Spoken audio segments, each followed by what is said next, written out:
Salut et bienvenue à toi. Aujourd'hui, nous allons apporter un plus à tous les éleveurs qui ont pu faire la formation sur la composition de l'aliment et qui maîtrisent déjà l'agencement des intrants. Donc ici là, nous allons vous permettre de pouvoir réutiliser vos substrats après le dépouillement de vos bacs de production. Ça veut dire quoi? Ça veut dire ici que pour tous ceux qui sont arrivés au stade de stabilisation de ferme, qui ont les géniteurs en permanence et les larves en permanence, nous allons ici vous donner quelques astuces pour pouvoir immédiatement incuber après dépouillement sans toutefois encore faire une dépense en ce qui concerne par exemple le substrat ou bien que en ce qui concerne certains intrants. Donc ici on va juste faire un complément d'intrants dans le substrat que nous avons eu à utiliser pour la sortie de larves. Donc ici on va souligner que le plus important ici c'est d'abord de savoir ce que nous allons mettre dans nos bassines pendant l'engraissement, parce que c'est ça qui va nous permettre ici de pouvoir constituer notre substrat après la récolte. Certaines personnes ici viendront nous poser la question de savoir comment est-ce que nous allons donc incuber nos géniteurs si nous n'avons pas le substrat dans lequel ils sont sortis pour sceller le bac. Nous avons eu à montrer ici dans une de nos vidéos comment est-ce qu'on peut utiliser les pots de coco pour sceller le bac sans utiliser l'ancien substrat. Donc pour ces personnes-là qui ont eu à maîtriser déjà la technique, ils pourront simplement faire comme on a montré sur la vidéo en scellant le bac uniquement avec les pots de coco. Alors cette technique que nous mettons sur pied pour la réutilisation du substrat vise à avoir au rabais les coûts en ce qui concerne par exemple les larves, en ce qui concerne les géniteurs. Pourquoi? Parce que quand vous allez réutiliser votre substrat ici, vous allez vous voir à ne plus dépenser pour faire l'achat de par exemple un aliment ou bien de composer un aliment à nouveau. Ici on va juste compléter certains intrants dans l'aliment qu'on a déjà eu à utiliser pour la production précédente pour pouvoir obtenir nos larves. Et par la suite aussi on va aussi vous montrer comment aussi on peut réutiliser les pots de coco qu'on a pu utiliser pour l'obtention des cocons. Donc ici là, comme on soulignait un peu plus haut, il est question de maîtriser déjà ce que vous allez mettre pendant l'engraissement, parce que c'est ça qui va nous servir déjà pour la recomposition de notre substrat ici. Deuxièmement, il est aussi question de pouvoir maîtriser le suivi d'un bac de production étape par étape. Parce que pour pouvoir utiliser un substrat, il faudrait que ce substrat là soit sain. Il faudrait que ce substrat là n'ait pas d'intrus. Il faudrait que ce substrat là soit richement composé avant la première incubation. Ça veut dire quoi? Ça veut dire que si vous maîtrisez déjà la composition des substrats, vous avez les intrants qui vont dans le substrat. À la composition de votre substrat, vous dosez certains éléments que l'on va vous dire. Et puis, quand vous avez fait ce dosage là, une fois que vous allez récolter, vous n'aurez qu'à compléter rien que certains éléments d'intrants pour que ce substrat puisse avoir sa même qualité depuis le départ ou bien depuis sa composition avant la première récolte.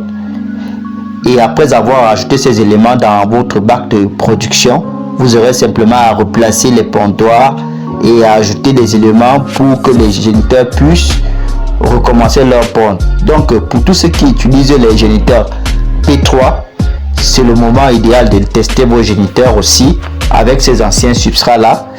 Pour tous ceux qui ont des géniteurs en abondance dans leur ferme, c'est aussi le moment de faire votre incubation une fois que vous faites votre dépouillement.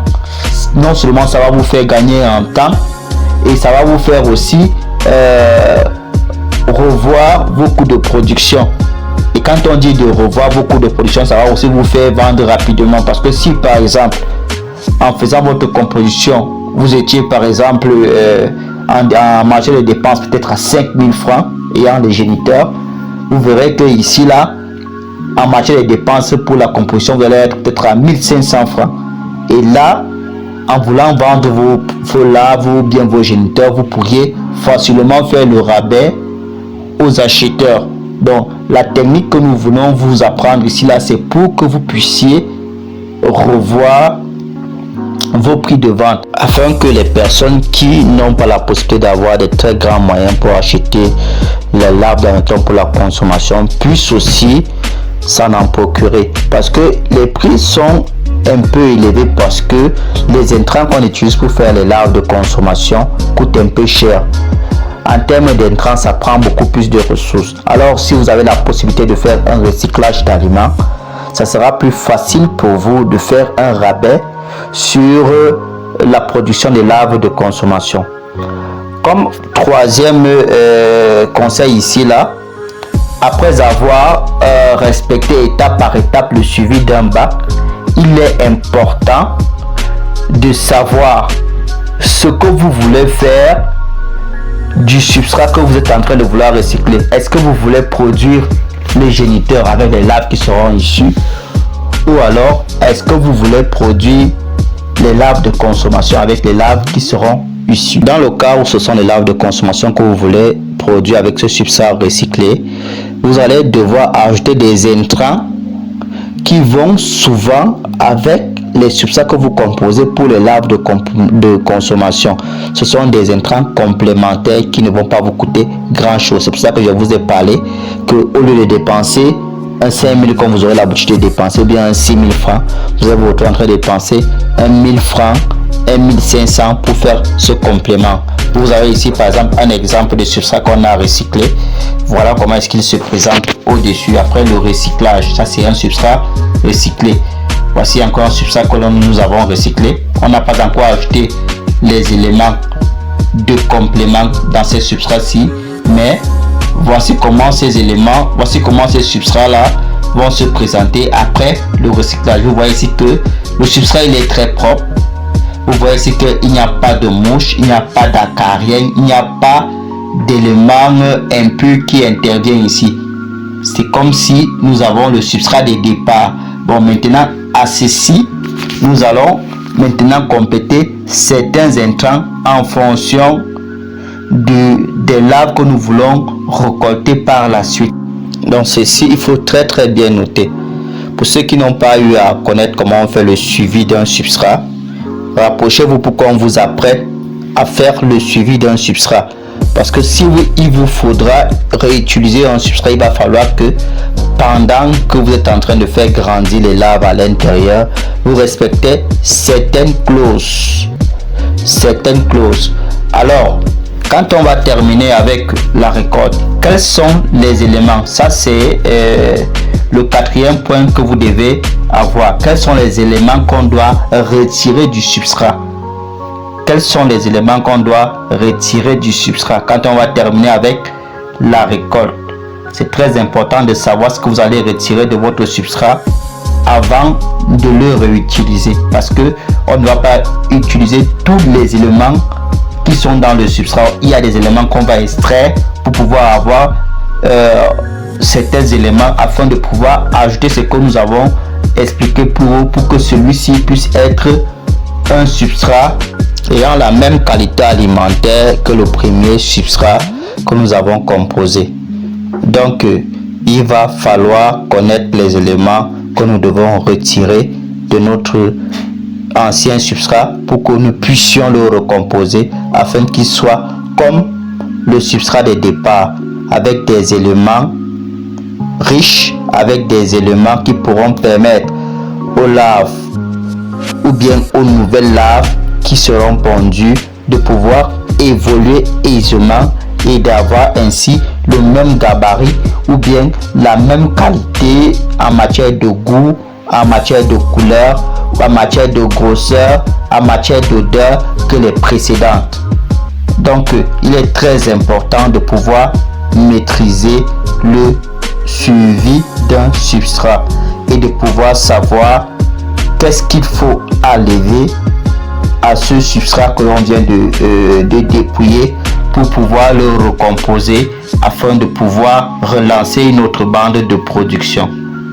Donc, pour tous ceux qui sont intéressés par cette nouvelle méthode qui a été mise en place et testée, qui marche vraiment, rapprochez-vous, nous allons vous guider dans la composition du substrat. Rapprochez-vous, nous allons vous guider dans le suivi du substrat. Rapprochez-vous, nous allons vous guider dans l'enrichissement du substrat afin que vous puissiez revoir en baisse vos coûts de production, afin que vous puissiez revoir en baisse aussi les larves qui seront issues de ces productions là. Pourquoi? Parce que ici nous voulons que vous puissiez gagner non seulement en ce qui concerne les géniteurs, comme on vous a parlé des géniteurs P3, c'est réel, on peut utiliser les géniteurs 2 ou 3 fois pour des productions. Donc on va vous permettre ainsi d'avoir 2 ou 3 productions avec les mêmes géniteurs, 2 productions avec le même substrat. Ça va vous permettre ici de faire 2 fois une récolte avec un certain coût, et cela va vous permettre de rentabiliser davantage et revoir les prix aussi sur le marché afin que vous puissiez encore gagner plus en clientèle. Donc rapprochez-vous pour que nous puissions travailler sur le sujet et que vous puissiez gagner davantage avec vos substrats. Parce que si vous ne savez pas composer, par exemple, les substrats que vous utilisez, n'importe quel substrat, à la fin de votre production, vous ne pourrez plus réutiliser votre substrat parce que il sera nocif pour les larves qui seront nouvellement pondues à l'intérieur. Alors que si vous avez la connaissance de la composition des substrats, vous pourriez facilement le réalimenter et le réutiliser pour qu'il puisse être bon pour les nouvelles larves qui seront pondues. Donc nous vous attendons massivement. Venez, rapprochez-vous, prenez connaissance de ce qui doit être fait afin que nous puissions rendre possible cette nouvelle façon de travailler. Vous voyez ici là que les étudiants favorisent déjà l'achat des bâches comme celle-ci pour pouvoir étaler le substrat, parce que quand on va utiliser le substrat, il ne faudrait pas que celui-ci soit en contact avec le sol, soit en contact avec la poussière, la terre. Il ne faudrait pas que celui-ci soit inondé d'eau. Si vous remarquez bien, cette personne qui est en train de travailler, le substrat n'a pas d'eau à l'intérieur. Vous n'allez pas avoir une présence d'eau. Le substrat a une certaine texture. On retire juste les larves. Après avoir retiré les larves, on va le recomposer simplement. On n'a pas besoin d'avoir un substrat qui a de l'eau. Ici, on a tout mis en œuvre pour que quand nous finissions la récolte des bacs de production, nous puissions réutiliser le substrat de départ. Nous puissions ajouter des éléments dans le substrat de départ pour pouvoir travailler à nouveau avec ce substrat afin de ne plus non seulement perdre en temps quand on parle de temps, parce que si il termine là maintenant et qu'il jette ceci, il va falloir qu'il aille au marché acheter encore les intrants, les passer au moulin, découper les pots de coco, refaire le mélange et autres. Vous savez, vous tous, vous savez comment ça se passe. Il y a beaucoup de choses qu'il y a à faire pour pouvoir avoir un bac de production. Par contre, si vous avez cette méthode-ci, quand vous faites votre dépouillement, vous appliquez seulement ces éléments que l'on va ajouter dans le bac pour pouvoir le recomposer. Vous recomposez une fois et puis vous mettez une fois les pondoirs, même les géniteurs que vous avez enlevés ici dans les bacs de production, vous pourriez une fois les mettre de côté, par exemple, pour les faire récupérer, les faire accoupler à nouveau et puis les remettre dans ces bacs là, même après 1 ou 2 jours, ayant déjà été composé bien sûr. Donc c'est ainsi la nouvelle méthode de travail que nous faisons avec nos étudiants.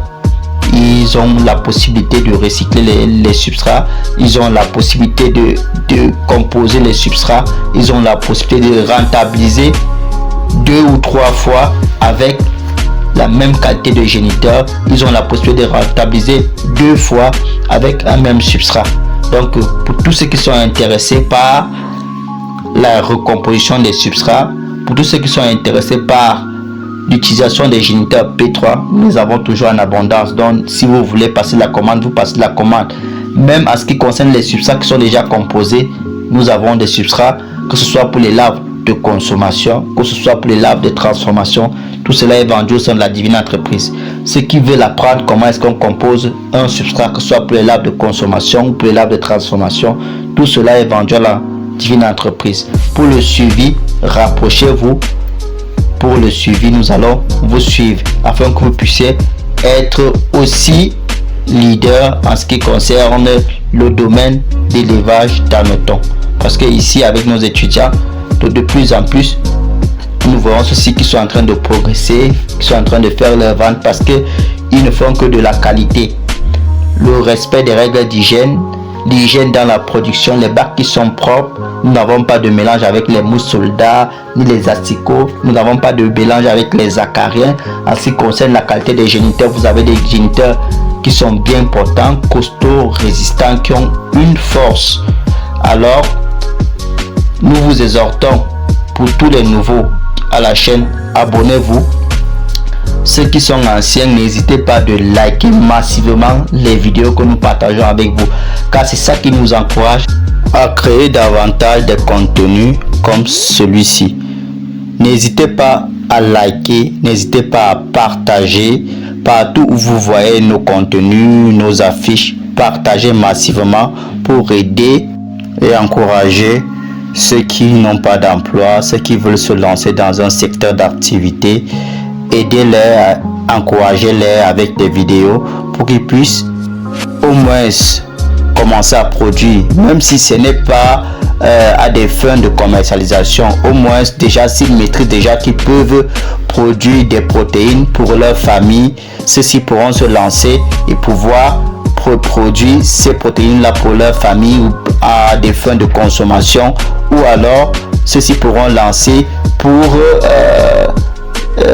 sortir de la pauvreté, je peux dire, ou bien sortir de la précarité. Donc partagez massivement les vidéos, likez et commentez. Merci, à la prochaine.